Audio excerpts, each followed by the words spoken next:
Bem-vindos à 35ª Feira do Livro de Bento Gonçalves. A 35ª Feira do Livro é realizada através da Lei de Incentivo à Cultura, pela Prefeitura de Bento Gonçalves, Secretaria de Cultura e Educação, Fundação Casa das Artes, Biblioteca Pública Castro Alves e Sistema Fecomércio RS Sesc. Conta com apoio de Vender Livre, Hotel Vinocap e Floricultura Saara, Anderli Transportes, Caixa Econômica Federal, o Banco de Todos os Brasileiros, Secretaria Especial da Cultura, Ministério do Turismo e Governo Federal, Pátria Amada Brasil. E hoje nós temos um encontro muito especial com o escritor Luiz Rufato e quem fará a mediação é Ismael Sebem. Ismael, é contigo.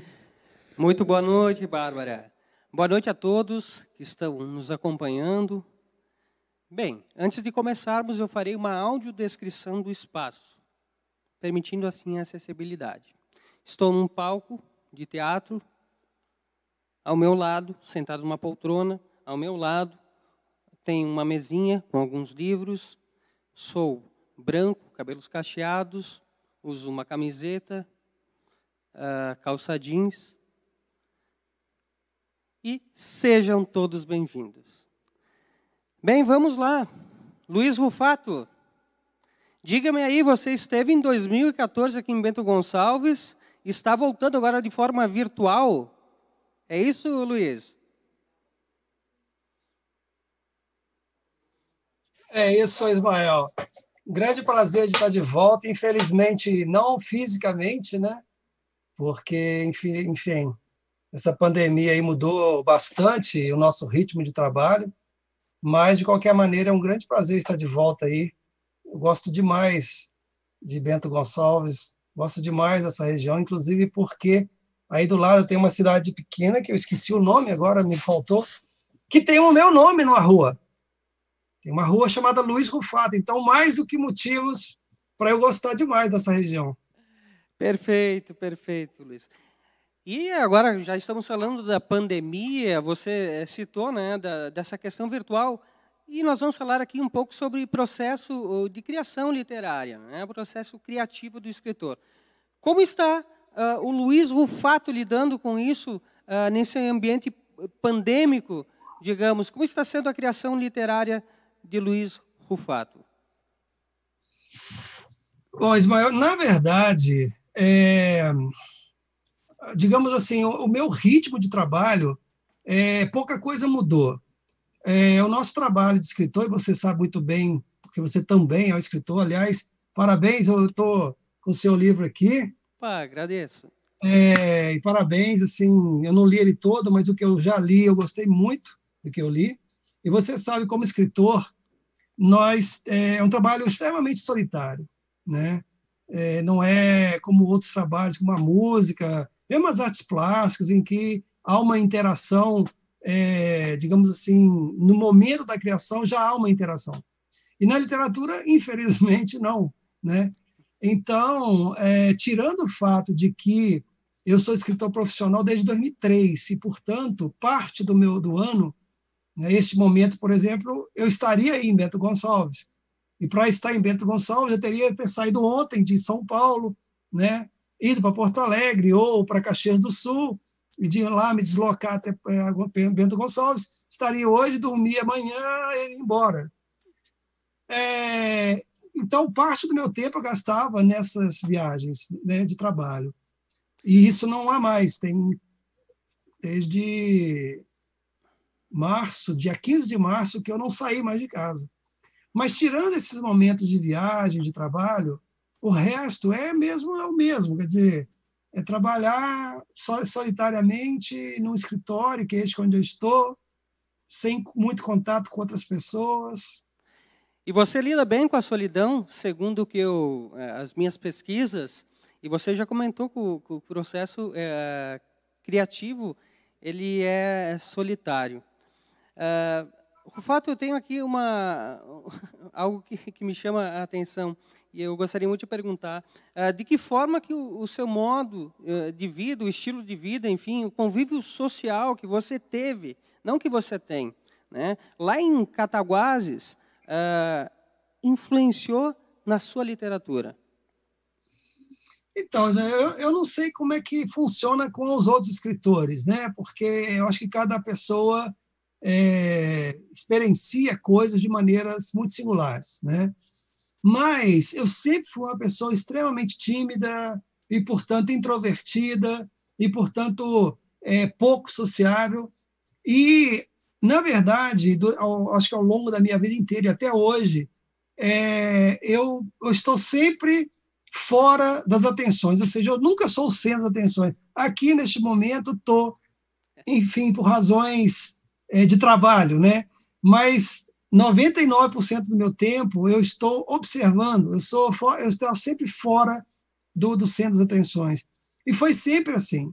Quer dizer, as minhas primeiras lembranças que eu posso evocar já eram de uma criança que, enquanto todo mundo estava conversando ou fazendo outras coisas, eu estava observando essas pessoas fazendo essas coisas, evidentemente, não era com a intenção de um dia escrever sobre isso. Claro, a gente não faz isso. Mas calhou, sem dúvida alguma, de que isso tenha sido um hábito, ou hábito não, talvez um comportamento, mais que um comportamento que eu passei a minha vida inteira com ele. E quanto ao do Luiz Rufato nos textos? Como? O quanto há de Luiz Rufato nos textos? Isso. Então, isso é uma outra coisa também muito curiosa, porque a tendência, né, sempre do leitor, né, quando ele abre um livro, né, isso é normal, é um comportamento absolutamente normal, quando ele abre um livro, ele tende a enxergar no que está sendo descrito, do que está sendo narrado, algo de quem está narrando, de quem escreveu o livro. Né? É natural que aconteça isso. Né? E, então, muitas vezes, ou a maior parte das vezes, o leitor tende a acreditar que as histórias contadas são histórias que foram experienciadas pelo autor. Né?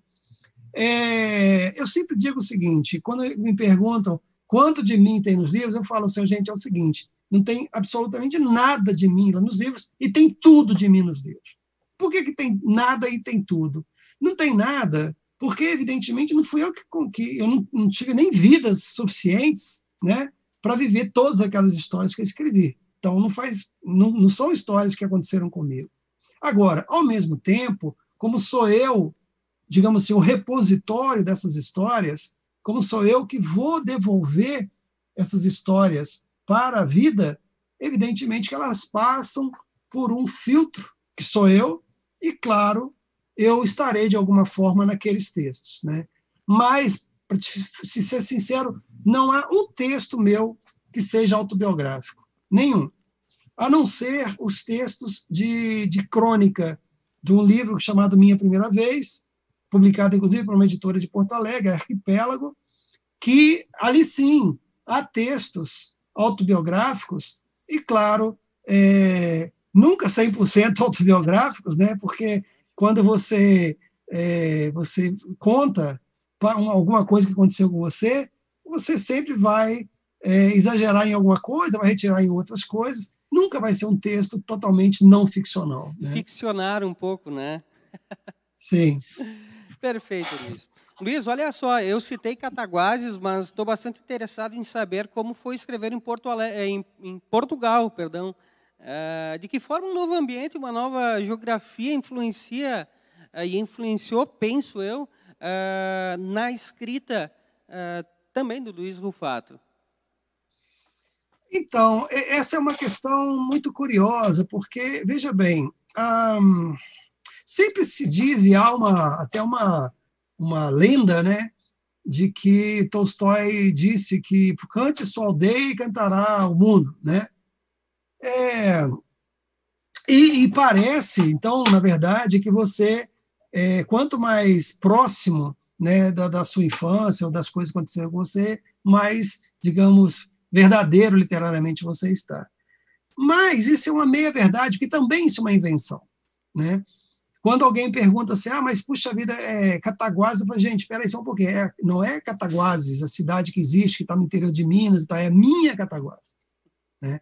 que pode coincidir, inclusive, em alguns aspectos geográficos, pode coincidir em alguns aspectos espaciais, temporais, mas nunca é a cidade que existe, é a minha cidade, né?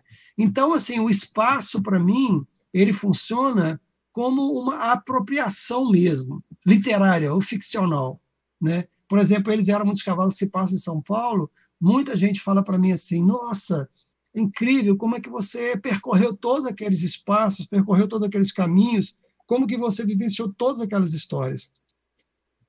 Veja bem, o Eles Eram Muitos Cavalos está traduzido para 10 países. Eu tenho certeza, porque eu fui, né, eu conversei com os leitores destes outros lugares e tudo, eles não têm ideia do que seja São Paulo. Eles não conhecem São Paulo. Eles têm uma ideia muito vaga do que é São Paulo. Então, para eles, para esses leitores, essa São Paulo que está no livro é um espaço que, naquele livro, chama-se São Paulo, mas que não tem uma conexão direta com a cidade de São Paulo, né?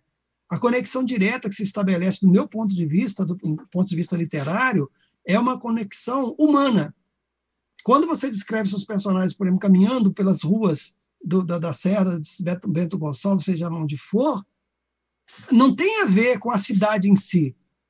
É a minha cidade. Então, por exemplo, para mim, Bento Gonçalves pode ser Cataguases, ou pode ser, sei lá, Porto Alegre, ou pode ser uma cidade do norte do país, pode ser uma cidade na França, pode ser qualquer lugar. Porque o que interessa, na verdade, é como que as pessoas, os personagens, reagem ao espaço em que elas estão atuando, né? Então, esses espaços todos são muito ficcionais, são todos muito relativos, né? Perfeito. E aqui a gente pode citar Estive em Lisboa e lembrei de você. Sim. Né?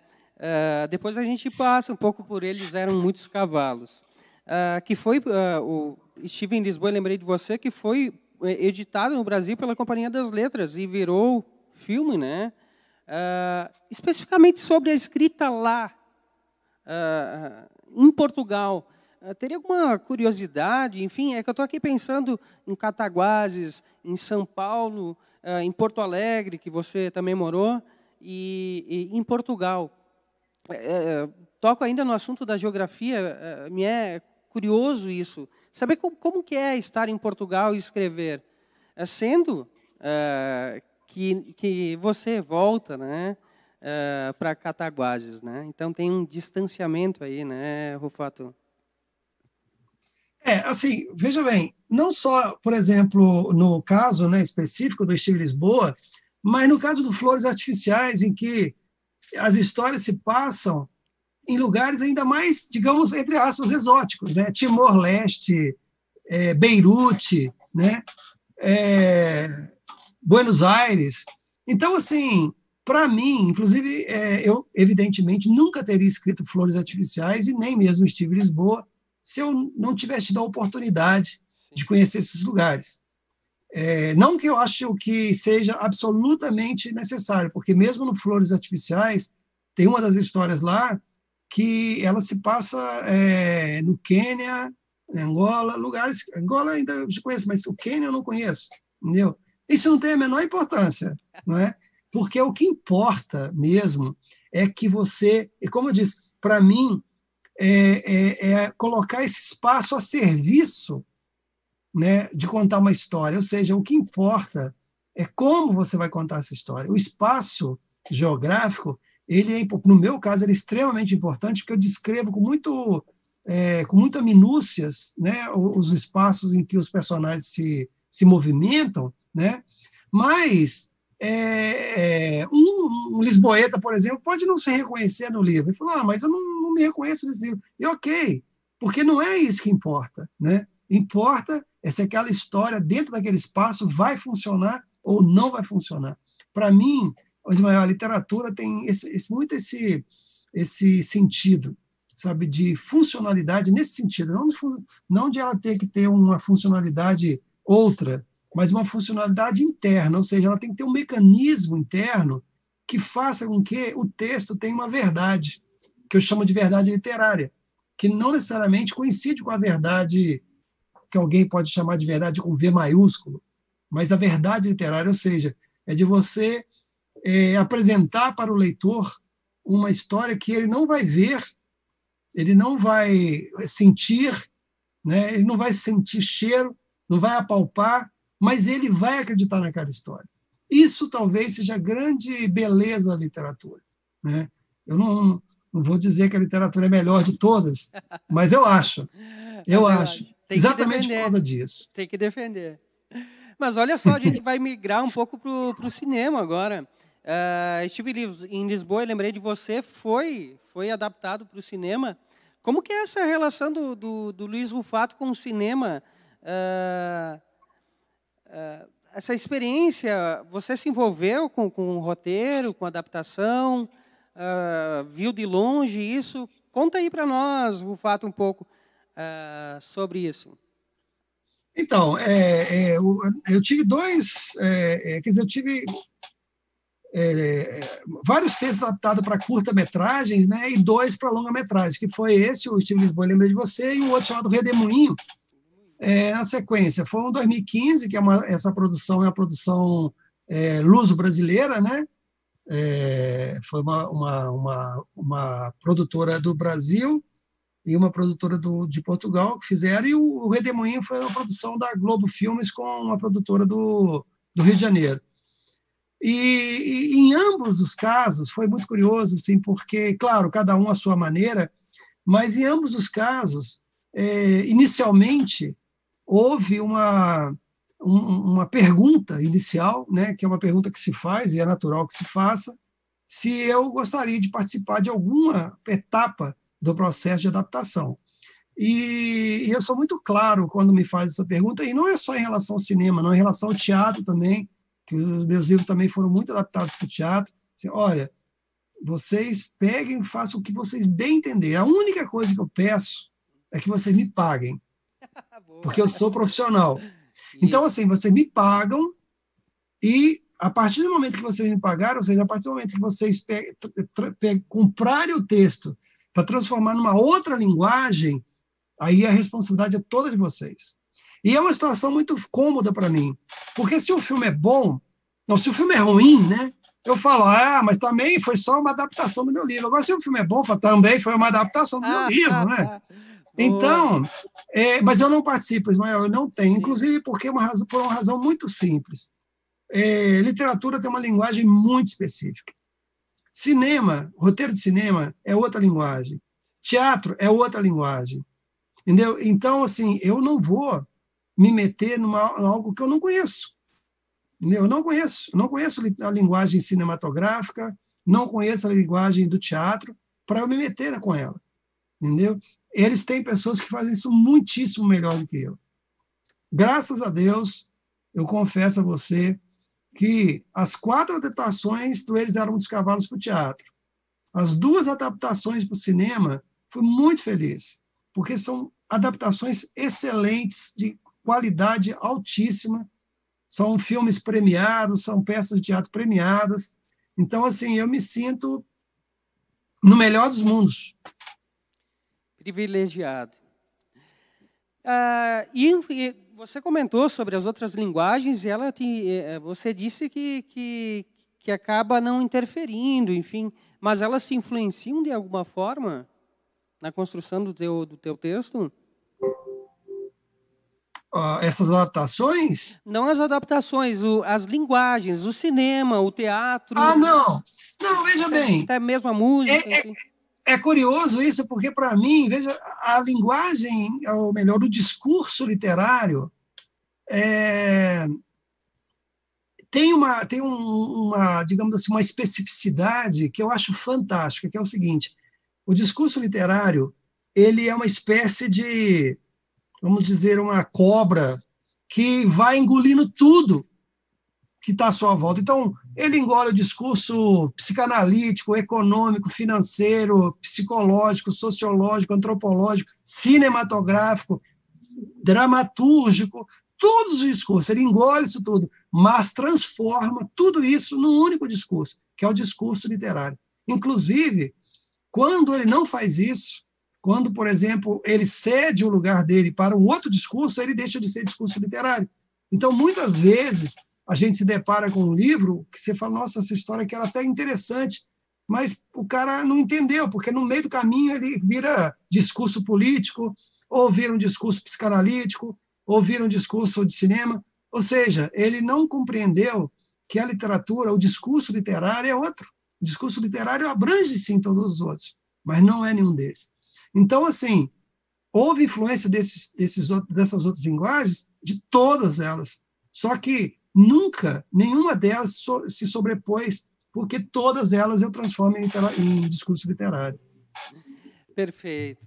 Rufato, uma curiosidade aqui, quanto à revisão dos textos, de que forma você trabalha com os cortes, com o que está sobrando, aquela lapidação que nós falamos, agora falando também, né, de criação literária, de que forma o Rufato tem algo específico? Eu não sei, eu li certa vez que o Rubião era ficcionado por um Murilo, né, por correção, enfim. Como que é o Rufato nessa etapa da criação literária? Ismael, veja bem, primeiro que tem algumas coisas, né, que são idiosincrasias de cada um, então a minha é assim, eu não anoto absolutamente nada para escrever, nada, absolutamente nada. Eu não faço nenhum cronograma ou nenhum projeto do que vai ser o livro, nem nada, absolutamente nada. No meu caso, quando vou escrever uma história, eu acabo passando muito tempo convivendo com essa história, né? Então, assim, quando uma história aparece para mim, então eu vou começar a conhecer os personagens, vou começar a compreender em que espaço ele se movimenta, vou começar a compreender quem são os outros personagens que vão estar, digamos, atuando junto com esse personagem, mas tudo isso sem anotação nem nada, é uma questão mesmo de vivência corporal. Então, até que um certo dia, eu me sinto, digamos assim, suficientemente fortalecido para sentar e começar a escrever história. Mas veja bem, começar a escrever história, para mim, não significa que eu conheça a história. Eu não conheço a história, eu nunca conheço a história que vou contar. Eu conheço mais ou menos alguns fios dessa história. Mas quem vai conduzir a história, e eu faço questão disso, eu interfiro o mínimo possível, são os personagens. Eles vão contar as histórias deles. Eu sirvo, para não dizer que eu não sirvo para nada, eu sirvo apenas para controlar a questão formal. Então, por exemplo, eu não escrevo várias versões do livro. Eu sei que tem gente que escreve 11 versões, inclusive guarda essas versões para depois os especialistas depois fazerem, né, os seus estudos. Eu não, eu tenho uma versão de livro, que é uma única, por quê? Porque eu escrevo frase a frase. Então, eu não passo para frente antes de eu conseguir escrever uma frase. Então, por isso que eu sou muito lento para escrever. Eu escrevo muito pouco, eu tenho 10 livros publicados, é muito pouco, né? Não, tem gente que na minha idade já tem 40, né? Eu tenho 10 livros. Inclusive, na verdade, 10 livros, mas um de poemas, que então, poema se escreve de vez em quando. Um de crônicas que também não conta. Então, se você pensar mesmo, não conta no sentido assim, que não é algo que você tem que ter uma começo, meio e fim. Então, a rigor mesmo, eu tenho 6 livros, né, nesse tempo todo. 6 livros. Então, por isso, porque eu sou muito assim, de escrever frase a frase. Às vezes eu passo a manhã inteira, e eu escrevo todos os dias, às vezes eu passo a manhã inteira encalacrado com uma palavra. Eu buscando aquela palavra, porque a história que eu estou contando precisa de uma palavra específica, não pode ser um sinônimo dela. Ou não pode ser nem algo parecido com ela, tem que ser uma coisa específica. Então, às vezes, eu passo a manhã inteira tentando compreender que palavra é aquela, sabe? E acorda cedo, né? O fato, até onde eu sei. 5 da manhã e começa a escrever às 6, né? Isso? Eu na verdade, assim, 5 da manhã, todos os dias eu estou acordado, meus amigos morrem de rir, porque ele fala, pô, você podia acordar que hora você quisesse. Não, mas eu sou da roça, né? Então eu gosto de acordar às 5 da manhã. Sol nascendo. E às 6 da manhã eu já estou trabalhando.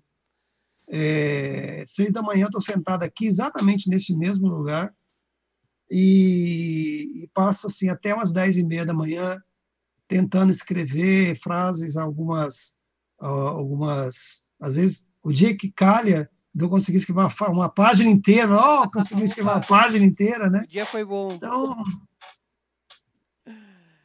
Rufato, como que é o processo de... Você participa do processo de diagramação do livro, a parte gráfica do livro. Por que eu estou perguntando? Porque eu estou aqui citando, sim, eles eram muitos cavalos, né? Enfim, aquela polifonia toda, aquelas imagens, enfim, os vários gêneros que tem aí, né? Temos carta, temos trechos de jornal, enfim, tem a ponta do dedo, 1, 2 e 3... enfim, como você participa desse processo que também é de imagem, né? A palavra é imagem, mas tem mais coisas envolvendo o livro, né? Não só a palavra, tá? Toda a parte gráfica. De que forma você lida? Você deixa isso bem livre para as editoras ou acaba dando algumas informações do que quer, enfim, de que forma você trabalha nessa parceria com a editora? não, eu tenho total controle sobre meus livros, total, assim, por exemplo, eles eram dos cavalos, todas as decisões, digamos, gráficas, elas já foram para a editora, sim, né? Claro que nós podemos mudar uma tipologia ou outra, evidentemente, sem nenhum problema, mas assim a configuração gráfica é sempre da parte de mim. E mesmo, por exemplo, revisão, eu tenho um problema com revisão, porque a revisão, e eu respeito demais os revisores, mas os revisores, eles estão ali para, digamos assim, para dar uma textura, né, homogênea ao texto, né? Quando, no entanto, no meu caso, mesmo minha pontuação, ela é muito mais rítmica do que gramatical. Então, pode ser que em algum momento haja um confronto. Uma função, né? Tem uma função, né? Sim, porque há um momento em que há um desequilíbrio, né, entre a homogeneização do texto e o que eu quero, né? Mas eu nunca tive problemas assim, inclusive nem mesmo com os revisores, que a gente acaba se entendendo, né? Mas certamente eu nesse caso, inclusive assim, a própria capa dos livros, todas as capas dos meus livros, se são ruins, são culpa minha, porque assim, às vezes já aconteceu, sempre acontece. Dificilmente vem para mim uma capa que eu aprovo de primeira, sabe? Dificilmente. Já aconteceu. Por exemplo, a capa do Steve Lisboa, Lembrei de Você, quando ela chegou para mim, falei, é essa, e não discuto mais. Bateu o olho. Mas dos outros livros, em geral, são conversas e conversas e conversas. Então, assim, eu tenho realmente assim, um cuidado muito grande, inclusive com uma característica, não sei se você percebeu, os meus livros não têm foto minha. Percebi. Não tem. Percebi. A única que tem foto minha, que alguém fala, o Steve Lisboa, Lembrei de Você, tem foto? Sim, tem, por causa do projeto gráfico da coleção. A coleção exigia. Amores então, expressos. Eu não podia ser estúpido a ponto de falar, não quero. Mas todos os livros, todos os meus livros, nenhum deles tem foto. E isso é uma determinação minha. Normalmente, né, você pode ver, os livros geralmente têm fotos. O autor aparece lá com a foto dele, etc. e tal. Os meus livros não têm fotos. Né? Por quê? Porque eu não quero. Não acho que faz sentido as fotos no livro. Para mim, não tenho nada contra colocar foto no livro, mas para mim não faz sentido. Entendeu? Eu gosto de quando alguém chega, tá do meu lado assim, não sabe que sou eu, tá com o meu livro assim. Mas tá difícil não te reconhecer, viu? Olha só, Rufato, eu separei aqui uma pergunta que eu gostaria de fazer. Você acha que o leitor percebe ou se dá conta da produção que existe por trás do livro? Processo criativo, a correção do texto, tudo que vem antes da publicação, e que leitor é esse? na verdade, que é a pergunta que vai nortear. Qual que é o leitor do Luiz Rufato? Você busca um leitor específico, joga ao mundo, não tem pretensões? É uma pergunta que talvez seja... Mas, enfim, está aí. Então, o leitor que eu busco do Luiz Rufato, você está olhando para ele, sou eu. Boa. Porque, assim, isso me dá uma liberdade, assim, enorme. Entendeu? Assim, o livro, para mim, ele tem que agradar a mim. Se ele depois agradar outros leitores, eu fico numa felicidade, você não tem ideia. Mas eu fico muito feliz. Eu tenho uma... Por exemplo, quando vamos supor, eu estivesse em Bento Gonçalves, eu gostaria de estar, na verdade, fisicamente aí, e chegar alguém perto de mim, sabe? Falar, puxa vida, eu li o seu livro, eu me emocionei, eu me identifiquei, sabe? Puxa, é assim, é o maior prêmio que um escritor pode ganhar. O maior prêmio. Agora, pode ter certeza absoluta de uma coisa. Se eu não escrevi aquele livro para esse leitor específico, eu escrevi esse livro para todos os leitores específicos. Entendeu? Porque quando você escreve para um leitor específico, na verdade, você está querendo, digamos assim, agradar a um leitor, que é o leitor da massa, é o chamado entretenimento, literatura de entretenimento, né? Que se, por exemplo, você pegar um livro de um autor de entretenimento e falar, gente, ó, próxima reunião nós vamos discutir esse livro aqui, 50 pessoas, chegou lá na próxima reunião, 50 pessoas, eles discutem, todos lerem o mesmo livro e chegar à mesma conclusão. Agora, você pega um livro, por exemplo, do Graciliano Ramos, qualquer um deles, vamos supor, e fala, gente, na próxima semana nós vamos discutir esse livro aqui, vai ser uma brigalhada danada, porque cada um vai entender uma coisa diferente, entendeu? Então, assim, por que isso? Porque, no fundo, o Graciliano, quando sentava para escrever, ele não estava falando assim, mas será que eu tenho que escrever um livro para minha tia? Não tem que escrever um livro para tia nenhuma. Nenhuma. Ele tem que ter um compromisso com a verdade do texto. É o que eu tento fazer. Tem gente que chega para mim e fala assim, nossa, que livro, eu não gostei do seu livro, você tem todo o direito de não gostar, sabe? Ou não entendi nada do seu livro, você tem todo o direito de não entender. Isso não significa que você é menos sensível do que uma outra pessoa, isso não significa que você... nada, significa que você não gostou do livro, e é assim mesmo, sabe? Por exemplo, eu nunca tinha comido caviar, né? Todo mundo fala, caviar, puxa, deve ser uma coisa estrondosa, né? Deve ser a coisa mais maravilhosa do mundo. E aí um dia eu tive a oportunidade de comer caviar, cara, eu detestei. Detestou? Nem que se você me pagar, eu quero comer aquela porcaria. Mas agora é bom eu detestar caviar porque é caro, né? Vai que tu gosta. Ai. Perfeito. Rufato, olha só, eu gosto muito do Luiz Vilela também, né? Teu xará, também mineiro. E ele tem algumas curiosidades, já assisti alguns vídeos dele, enfim.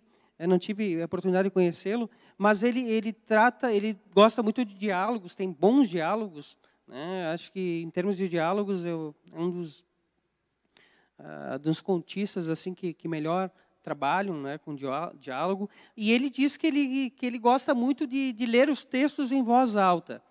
Me diz, Rufato, você tem alguma curiosidade? A gente vai lembrar do Flaubert aqui também, né, quando falar em voz alta, leitura, enfim. Você tem alguma curiosidade assim que é específica sua ou, enfim, o que você faz? Como você lida com a leitura do texto? Leitura em voz sozinho, lê para alguém, troca material? De que forma você lida com isso? Não, eu assim, uma coisa que eu tenho por hábito assim, eu nunca entrego um livro para a editora sem antes ele ter passado pelo crivo de alguns leitores. Mas veja bem, não são leitores especialistas, não. É uma mistura. Assim, tem, por exemplo, um professor universitário, ok, tem um leitor absolutamente comum, que nem é leitor de literatura, é um leitor que lê meus livros, mas não é que ele seja um leitor, ele lê meus livros porque ele se identifica com algumas histórias, né? Então, assim, é um grupo de pessoas e também nem são os mesmos sempre, porque às vezes tem livro que tem alguma coisa específica que eu gostaria de testar. Por exemplo, o Steve Lisboa, lembrei de você, parte dos leitores que eu pedi para ler eram portugueses. entendeu? Por quê? Porque eu queria sentir se o ritmo que estava proposto ali, se a história da forma que ela estava sendo contada, se aquilo fazia sentido, né? O Flores Artificiais, por exemplo, eu pedi, como era um livro que se passa em várias partes do mundo, eu pedi para pessoas de vários lugares lerem o livro, né? Então, assim, isso é uma coisa que eu faço com regularidade. Assim, essa leitura inicial, essa pré-leitura, é altamente rica, é muito rica, porque é um momento em que você descobre coisas que você não tinha percebido, e depois de ver várias vezes, né? Uma vez, vou dar um exemplo rápido. Perfeito. No Eles Eram Muitos Cavalos, quando eu estava escrevendo Eles Eram Muitos Cavalos, esse hábito meu, esse comportamento meu, então, já é lá do primeiro livro.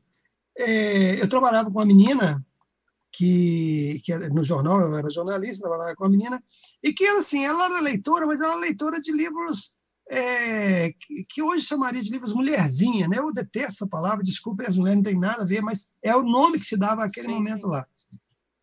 E eu virei para ela e falei assim, você não quer ler o meu livro, não? Eu queria que você lesse o meu livro, eu queria que você achasse do meu livro. Ela falou, claro, ela ficou super feliz e leu o livro. E assim, ela me deu respostas incríveis. E uma resposta que ela deu foi muito legal, porque assim, tem uma cena qualquer em que tem uma menina, eu não vou lembrar qual o momento exato, mas tem uma menina lá que ela está ela está fazendo dieta, mas ela está tomando Coca-Cola e comendo um chocolate. Aí ela falou assim, não, ela estava tomando Coca-Cola. Aí ela falou comigo, coloca ela comendo chocolate, mas chocolate diet. Eu falei, como assim? Ela falou assim, cara, assim, é podre. Assim, ela fazendo dieta, tomando Coca-Cola normal e comendo chocolate diet. Eu falei, putz, é verdade. Ou seja, ela me deu ali uma chave de entender a personagem que eu queria, que eu não teria tido. Eu conhecia aquela personagem, mas eu não tinha tido digamos assim, a luz que ela me deu de compreender melhor ainda essa personagem, né? Então, assim, nesse ponto, eu sou muito agora ler em voz alta, as coisas, não faço. Eu leio muito, mas, como dizia na escola, leitura silenciosa, né? Silenciosa, olha só, o fato... E como que emplacar um livro, porque Eles Eram Muitos Cavalos, né? Emplacou, como outros, e lidar com isso, né? E os próximos. Como você lida com isso, Rufato? Mas eu não lido. Que bom. Eu não lido. Que bom. Assim, esse negócio de fazer sucesso no Brasil é piada, né? Porque, assim, o índice de leitura no Brasil é a coisa mais ridícula do mundo, né?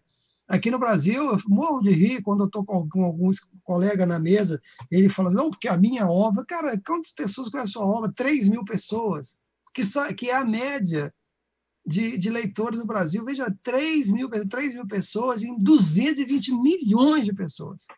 Entendeu? Então é ridículo nós ficarmos pensando em sucesso. Agora, mesmo se eu pensasse, vamos supor, mesmo que o Eles Eram Muitos Cavalos tem acho que 14 ou 15 edições. Ok. Não é muito comum, né, na literatura brasileira, mas também não é nada demais, não. Mas, enfim. O meu próximo livro era completamente diferente do Eles Eram Muitos Cavalos, e depois o outro era completamente diferente do outro. Ou seja, como eu disse, realmente eu não escrevo para mercado editorial, eu não escrevo para editora, eu não escrevo para nicho. Tanto, por exemplo, que uma coisa né, é uma coisa que eu me deparei com ela, né? É que há uma ideia, né, de que a literatura, quando você, digamos assim, acerta num livro, né, acertar num livro, que eu não sei muito bem o que significa isso, mas, enfim, existe no mercado editorial essa ideia, quando você acerta num livro, né, a tendência é você, então, repetir o modelo, né? Você, mais ou menos, o cara sabe, esse escritor aqui, mais ou menos eu sei por onde ele caminha, E é confortável para o leitor, eu sei, é verdade, é confortável mesmo, porque quando ele pega um livro lá do fulano, ele sabe, ele não vai ter muitas, ele vai ter a surpresa que ele teria com aquele autor. Então é uma situação muito confortável. Mas eu gosto muito de pensar o contrário. Eu me coloco todas as vezes que eu termino um livro, né? Termino um livro, acabei um livro, eu falo assim, agora vamos sentar numa poltrona desconfortável, para mim.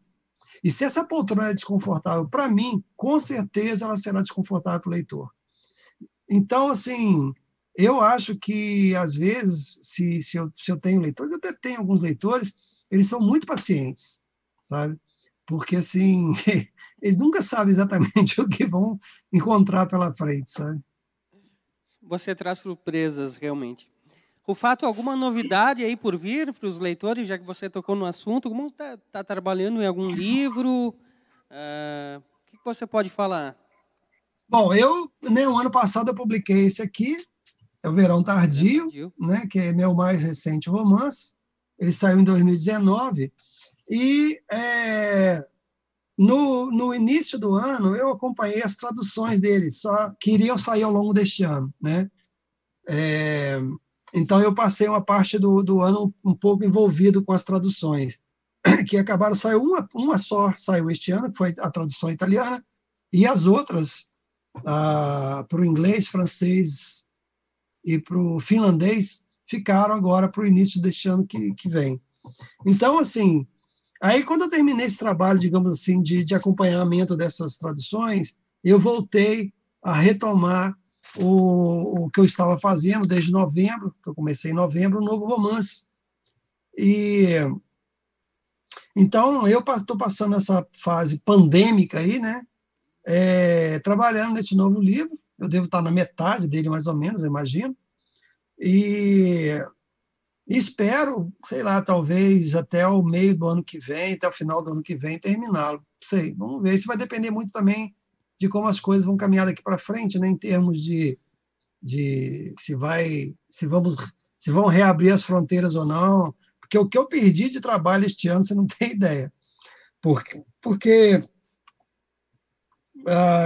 praticamente 6 meses do ano, né? 6 meses do ano, eu passava viajando para o exterior, né? E então, que aliás é onde eu ganhava meu dinheiro, né? Sim. E com a pandemia eu não pude mais sair e não sabemos mais quando nós vamos poder sair, porque nós viramos os párias do mundo, né? Hoje o Brasil, os brasileiros são os párias do mundo. No nosso passaporte não entra em quase mais lugar nenhum, né? Então vários festivais e feiras que estavam marcados para este ano para eu ir, não fui. Eu estou fazendo algumas assim, né? Desse jeito online. Sim. Né, fiz na Alemanha recentemente, eu vou fazer agora no México 2 também, agora há pouco. Já fiz uma nos Estados Unidos também, agora há pouco, mas é completamente diferente, né? Então é isso, quer dizer, eu estou neste momento escrevendo esse livro e que mais? E é isso, estou escrevendo esse livro. Está escrevendo e está bom, então. Rufato, estamos comemorando aqui na Feira do Livro também os 80 anos da Biblioteca Pública Municipal Castro Alves. Gostaria de saber de você de que forma que as bibliotecas influenciaram, ou se fizeram parte dessa sua caminhada literária. Voltar um pouco para a infância agora. Nossa, mas agora você me pegou, porque veja bem, eu sou um entusiasta de bibliotecas. Inclusive, eu sou o padrinho de uma biblioteca chamada Caminho da Leitura, aqui no Parelheiros, que é uma região extremo sul de São Paulo. E eu, assim, na verdade, tudo que eu sou e tudo que eu fiz da minha vida, eu devo a uma entrada sem querer numa biblioteca. Eu fui estudar numa escola um pouco mais melhor, uma escola melhor. Eu estava em escolas muito ruins, fui estudar numa escola melhor. E nessa escola eu era muito hostilizado, porque era uma escola de pessoal de classe média, média alta, e eu era filho de família muito pobre. Então, assim, eu fui muito hostilizado. E eu comecei a tentar encontrar um lugar assim, sabe, que ninguém me perseguisse. Falei, eu tenho que arrumar um lugar aqui nessa escola, onde na hora do intervalo eu entro lá e ninguém vai me ver. E aí eu encontrei, né, o lugar, que era um lugar ótimo, que realmente nunca tinha ninguém, nunca entrava ninguém lá, que era a biblioteca, né? Nunca entrava. Acho que durante todo o tempo que eu entrava na biblioteca lá, acho que eu não vi ninguém entrando lá. E foi assim, quer dizer, eu entrei na biblioteca para fugir dos meus colegas lá, acabei pegando livros para ler, esses livros acabaram me levando para um outro mundo, né? Porque o livro tem essa capacidade de arrancar, né, da sua realidade, de colocar numa outra realidade. E fazendo isso, eu comecei a perceber, quer dizer, eu comecei a entender que eu era uma pessoa, né? Porque isso pode parecer estúpido e absurdo, mas a maior parte das pessoas não sabe que ela é uma pessoa, né? Elas não têm noção da sua singularidade, elas não têm noção de como elas são únicas no mundo, né? E eu não sabia, eu era um bicho, né? Foram os livros que me deram a oportunidade de me reconhecer como pessoa, como ser humano. Então, a partir do momento que isso ocorreu, eu comecei a sonhar. E a coisa mais perigosa que pode existir numa sociedade é você deixar as pessoas sonharem, né? Porque no momento que elas começam a sonhar, elas começam a desejar, né? E quando elas começam a desejar, elas começam a mudar o mundo para aquele desejo delas se confirmar, né? Isso pode ser, digamos assim, tem um ponto positivo e um ponto negativo, porque também os bandidos fazem isso, né? Eles começam a desejar o que o outro tem e mudam o mundo para, né? Mas tem um lado positivo que eu acho que os livros dão, mas os bandidos não dão, que é exatamente você sonhar em se mudar, em mudar a sua realidade, mudar as coisas que estão acontecendo à sua volta. E foi assim que eu fiz. Quer dizer, num determinado momento, eu percebi que talvez eu pudesse almejar uma vida melhor. Eu me mudei para Juiz de Fora, onde eu fiz faculdade. De lá eu sonhei em melhorar um pouco melhor. Eu vim para São Paulo, onde eu comecei a trabalhar em jornais aqui. E quando eu estava trabalhando no jornal, eu comecei a almejar a ideia de deixar o jornalismo para me dedicar à literatura. E aí foi o que eu fiz. Ou seja, se eu não tivesse entrado fortuitamente naquela biblioteca e não tivesse tido contato com os livros que eu tive, muito provavelmente, não, com certeza, eu não estaria conversando com você agora. Tocante, viu, o fato? Estava me segurando aqui para... Foi muito, muito tocante, realmente, tá? Sendo bem sincero. Luiz Rufato, mineiro, nascido em 1961, foi para São Paulo em 90, filho de pipoqueiro, né? Trabalhou em empresa têxtil. Me corrija se a minha memória aqui estiver enganada, mas enfim. Para onde vai Luiz Rufato? Última pergunta. Não vou para lugar nenhum, não posso sair de casa. Não pode sair. Boa, boa. Gostei dessa, boa. Aliás, eu peço para todo mundo não sair de casa, não saiam. Não, mas vamos pensar num outro contexto, então, né, Rufato? Quais são as dimensões, enfim, as consequências que vão mostrar as dimensões, e as dimensões agora não são importantes. O importante é ser, estar, enfim, para seguir. O que tu pensa aí, Rufato, sobre o futuro? Como escritor, lógico. Ismael, eu já tive mais otimista, sabe? Eu não quero terminar a nossa conversa aqui com digamos, um travo pessimista, claro. Mas eu já estive mais otimista. E eu não vou pensar nem no mundo, porque aí já é uma outra história, pensando só no Brasil. Eu acho que nós perdemos uma oportunidade, uma porta se fechou para que a gente desse vários passos à frente no nosso país, sabe? Tanto do ponto de vista social, econômico, ecológico, enfim, educacional. Ou seja, nós fechamos essa porta, né? E acho, sinceramente, diante do que eu tenho visto, que dificilmente essa porta vai ser aberta novamente. Hoje, a grande preocupação que eu tenho, e eu tenho várias, mas essa é a preocupação focal que eu tenho hoje, é com a nossa educação. Porque eu nunca imaginei, e, sinceramente, com a idade que eu tenho, isso foi uma grande surpresa, eu nunca imaginei que eu fosse viver numa sociedade que tivesse orgulho da ignorância. Isso, para mim, é uma coisa impensável. Quer dizer, como que alguém pode se orgulhar de ser ignorante, né? Isso, para mim, é uma coisa impensável. Infelizmente, nós vivemos num momento em que as pessoas têm orgulho de ser ignorantes, né?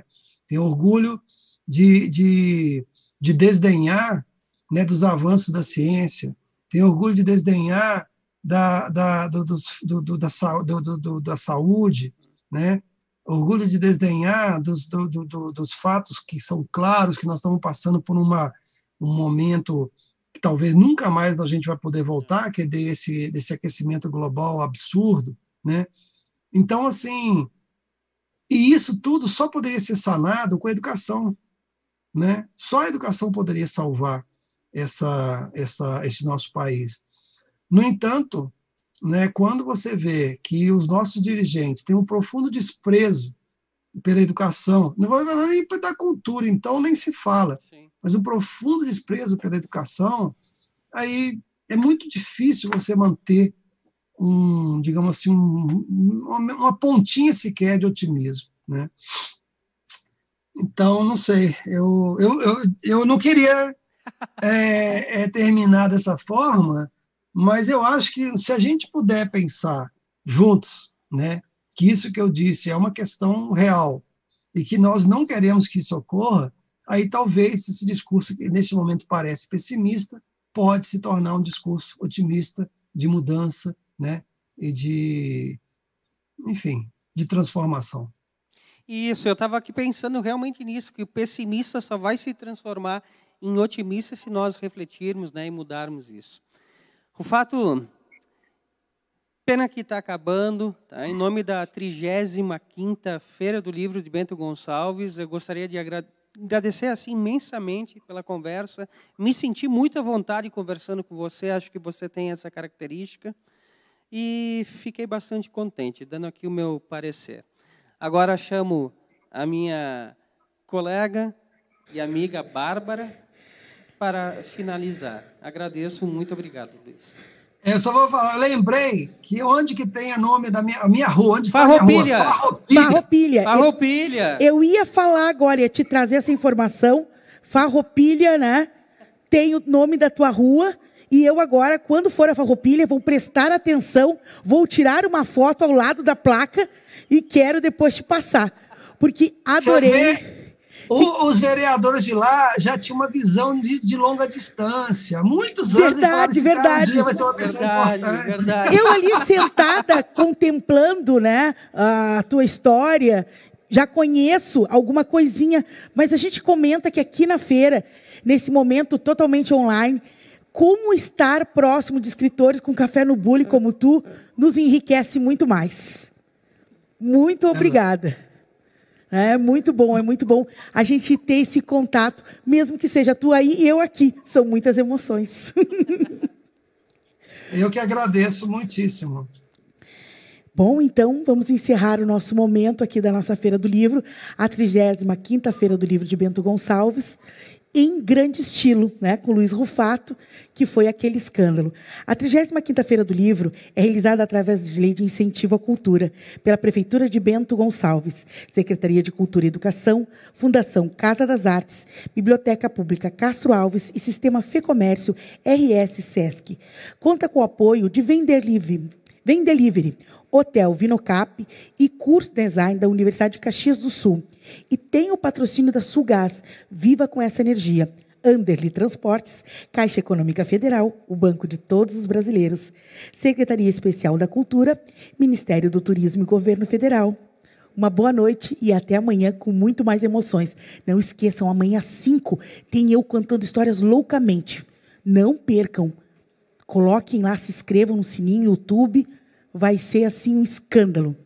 Beijo, gente. Até amanhã.